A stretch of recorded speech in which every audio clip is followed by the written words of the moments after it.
Professor Klaus Schwab, ladies and gentlemen, friends, the past year was marked by the sudden onslaught of the COVID-19 pandemic. Global public health faced severe threat, and the world economy was mired in deep recession. Humanity encountered multiple crises rarely seen in human history. The past year also bore witness to the enormous resolve and courage of people around the world in battling the deadly coronavirus. Guided by science, reason, and a humanitarian spirit, the world has achieved initial progress in fighting COVID-19. That said, the pandemic is far from over. The recent resurgence in COVID cases reminds us that we must carry on the fight. Yet we remain convinced that winter cannot stop the arrival of spring, and darkness can never shroud the light of dawn. There is no doubt that humanity will prevail over the virus and emerge even stronger from this disaster. Ladies and gentlemen, friends, history is moving forward, and the world will not go back to what it was in the past. Every choice and move we make today will shape the world of the future. It is important that we properly address the four major tasks facing people of our times. The first is to step up macroeconomic policy coordination and jointly promote strong, sustainable, balanced and inclusive growth of the world economy. We are going through the worst recession since the end of World War II. For the first time in history, the economies of all regions have been hit hard at the same time, with global industrial and supply chains clogged and trade and investment down in the doldrums. Despite the trillions of dollars in relief packages worldwide, global recovery is rather shaky, and the outlook remains uncertain. We need to focus on current priorities and balance COVID response and economic development. Macroeconomic policy support should be stepped up to bring the world economy out of the woods as early as possible. More importantly, we need to look beyond the horizon and strengthen our will and resolve for change.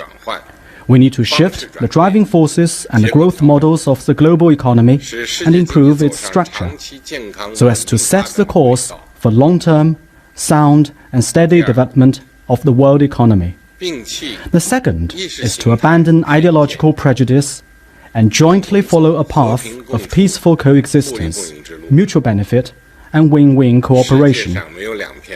No two leaves in the world are identical, and no histories, cultures or social systems are the same. Each country is unique, with its own history, culture and social system, and none is superior to the other. The best criteria are whether a country's history, culture and social system fit its particular situation, enjoy people's support, serve to deliver political stability, social progress and better lives, and contribute to human progress. The different histories, cultures and social systems are as old as human societies, and they are the inherent features of human civilization. There will be no human civilization without diversity, and such diversity will continue to exist for as long as we can imagine. Difference in itself is no cause for alarm. What does ring the alarm is arrogance, prejudice and hatred. It is the attempt to impose hierarchy on human civilization, or to force one's own history, culture and social system upon others. The right choice is for countries to pursue peaceful coexistence based on mutual respect and on expanding common ground while shelving differences, and to promote exchanges and mutual learning. This is a way to add impetus to the progress of human civilization. The third is to close the divide between developed and developing countries and jointly bring about growth and prosperity for all. Today, inequality continues to grow, the North-South gap remains to be bridged, and sustainable development faces severe challenges. As countries grapple with the pandemic, their economic recoveries are following divergent trajectories, and the North-South gap risks further widening and even perpetuation. For developing countries, they're aspiring for more resources and space for development, and they're calling for stronger representation and voice in global economic governance. We should recognize that with the growth of developing countries, global prosperity and stability will be put on a more solid footing, and developed countries will stand to benefit from such growth. The international community should keep its eyes on the long run, honor its commitment, and provide necessary support to developing countries and safeguard their legitimate development interests.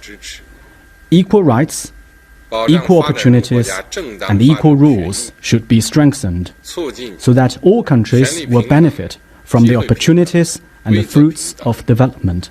The fourth is to come together against global challenges and jointly create a better future for humanity.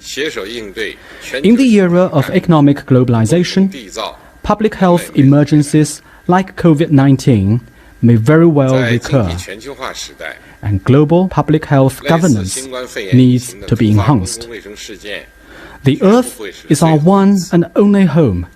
To scale up efforts to address climate change and promote sustainable development bears on the future of humanity. No global problem can be solved by any one country alone. There must be global action, global response, and global cooperation. Ladies and gentlemen, friends, the problems facing the world are intricate and complex. The way out of them is through upholding multilateralism and building a community with a shared future for mankind. First, we should stay committed to openness and inclusiveness instead of closeness and exclusion. Multilateralism is about having international affairs addressed through consultation, and the future of the world decided by everyone working together. To build small circles or start a new Cold War, to reject, threaten, or intimidate others, to willfully impose decoupling, supply disruption, or sanctions, and to create isolation or estrangement will only push the world into division and even confrontation. We cannot tackle common challenges in a divided world, and confrontation will lead us to a dead end.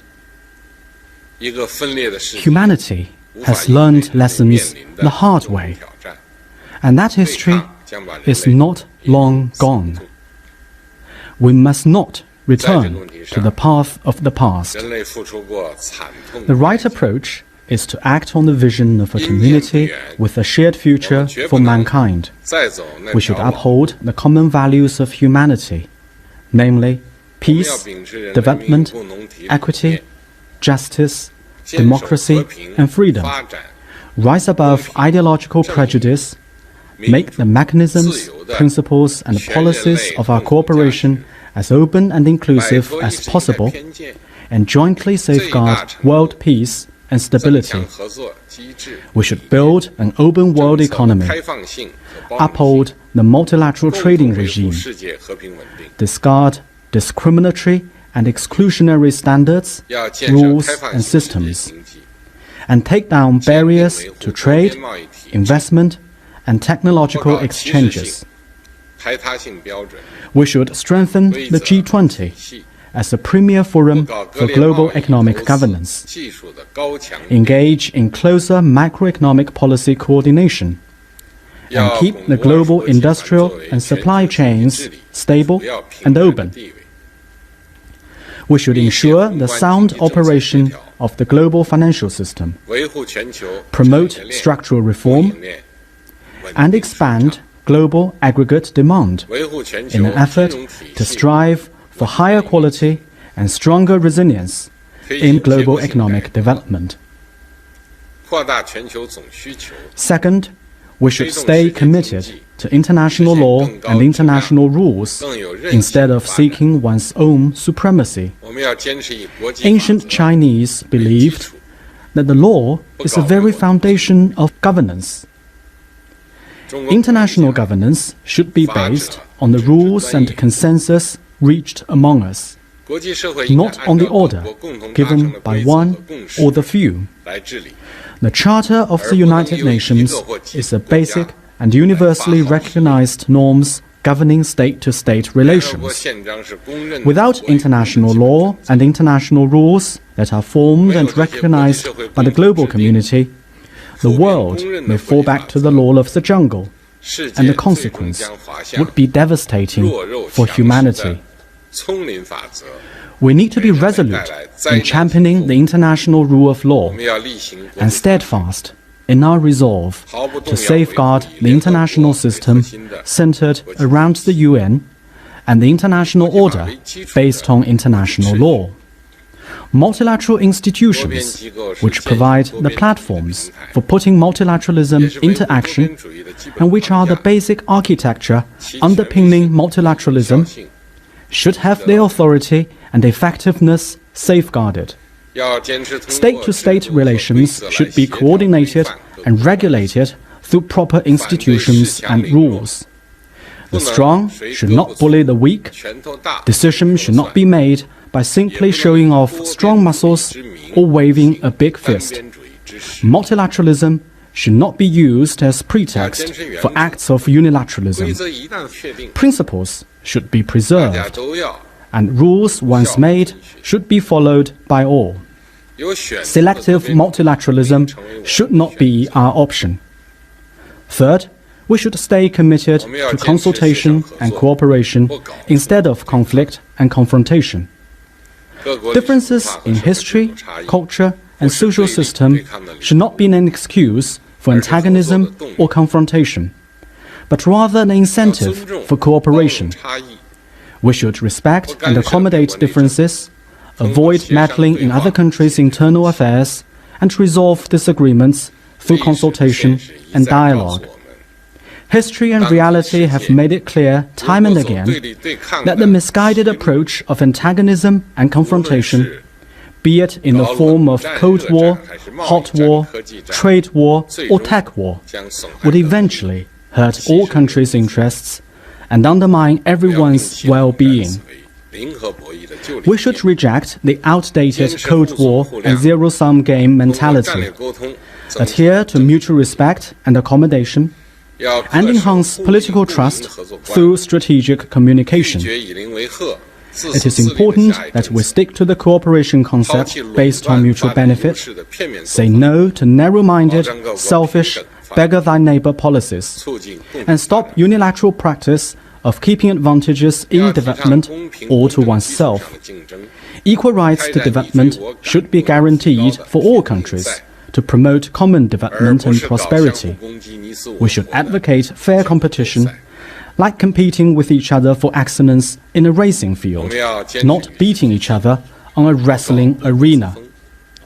Fourth, we should stay committed to keeping up with the times instead of rejecting change. The world is undergoing changes unseen in a century, and now is the time for major development and major transformation. To uphold multilateralism in the 21st century, we should promote its fine tradition, take on new perspectives, and look to the future. We need to stand by the core values and basic principles of multilateralism. We also need to adapt to the changing international landscape and respond to global challenges as they arise. We need to reform and improve the global governance system on the basis of extensive consultation and consensus building. We need to give full play to the role of the World Health Organization in building a global community of health for all. We need to advance reform of the World Trade Organization and the international financial and monetary system in a way that boosts global economic growth and protects the development rights, interests, and opportunities of developing countries. We need to follow a people-centered and fact-based policy orientation in exploring and formulating rules on global digital governance. We need to deliver on the Paris Agreement on climate change and promote green development. We need to give continued priority to development, implement the 2030 Agenda for Sustainable Development, and make sure that all countries, especially developing ones, share in the fruits of global development. Ladies and gentlemen, friends, after decades of strenuous efforts by the Chinese people, China is on course to finish building a moderately prosperous society in all respects. We have made historic gains in ending extreme poverty and have embarked on a new journey toward fully building a modern socialist country. As China enters a new development stage, we will follow a new development philosophy and foster a new development paradigm, with domestic circulation as the mainstay and domestic and international circulations reinforcing each other. China will work with other countries to build an open, inclusive, clean and beautiful world that enjoys lasting peace, universal security and common prosperity. China will continue to take an active part in international cooperation on COVID-19. Containing the coronavirus is the most pressing task for the international community. This is because people and their lives must always be put before anything else. It is also what it takes to stabilize and revive the economy. Closer solidarity and cooperation, more information sharing, and a stronger global response are what we need to defeat COVID-19 across the world. It is especially important to scale up cooperation on the R&D, production, and distribution of vaccines and make them public goods that are truly accessible and affordable to people in all countries. By now, China has provided assistance to over 150 countries and 13 international organizations, sent 36 medical expert teams to countries in need, and stay strongly supportive and actively engaged in international cooperation on COVID vaccines. China will continue to share its experience with other countries, do its best to assist countries and regions that are less prepared for the pandemic, and work for greater accessibility and affordability of COVID vaccines in developing countries. We hope these efforts will contribute to an early and complete victory over the coronavirus throughout the world. China will continue to implement a win-win strategy of opening up. Economic globalization meets the need of growing social productivity and is a natural outcome of scientific and technological advancement. It serves no one's interest to use the pandemic as an excuse to reverse globalization and go for seclusion and decoupling. As a long-standing supporter of economic globalization, China is committed to following through on its fundamental policy of opening up. China will continue to promote trade and investment liberalization and facilitation, help keep the global industrial and supply chains smooth and stable, and advance high-quality Belt and Road cooperation. China will promote institutional opening up that covers rules, regulations, management, and standards. We will foster a business environment that is based on market principles, governed by law, and up to international standards, and unleash the potential of the huge China market and enormous domestic demand. We hope these efforts will bring more cooperation opportunities to other countries and give further impetus to global economic recovery and growth. China will continue to promote sustainable development. China will fully implement the 2030 Agenda for Sustainable Development. It will do more on the ecological front by transforming and improving its industrial structure and energy mix at a faster pace, and promoting a green, low-carbon way of life and production. I have announced China's goal of striving to peak carbon dioxide emissions before 2030 and achieve carbon neutrality before 2060. Meeting these targets will require tremendous hard work from China. Yet we believe that when the interests of the entire humanity are at stake, China must step forward, take action, and get the job done. China is drawing up action plans and taking specific measures already to make sure we meet the set targets. We are doing this as a concrete action to uphold multilateralism and as a contribution to protecting our shared home and realizing sustainable development of humanity. China will continue to advance science, technology, and innovation. Science, technology, and innovation is a key engine for human progress, a powerful weapon in tackling many global challenges, and the only way for China to foster a new development paradigm and achieve high-quality development. China will invest more in science and technology, develop an enabling system for innovation as a priority, turn breakthroughs in science and technology into actual productivity at a faster pace, and enhance intellectual property protection, all for the purpose of fostering innovation-driven, higher quality growth. Scientific and technological advances should benefit all humanity, rather than be used to curb and contain other countries' development. China will think and act with more openness with regard to international exchange and cooperation on science and technology. We will work with other countries to create an open, fair, equitable, and non-discriminatory environment for scientific and technological advancement that is beneficial to all and shared by all. China will continue to promote a new type of international relations. Zero-sum game, or winner takes all, is not the guiding philosophy of the Chinese people.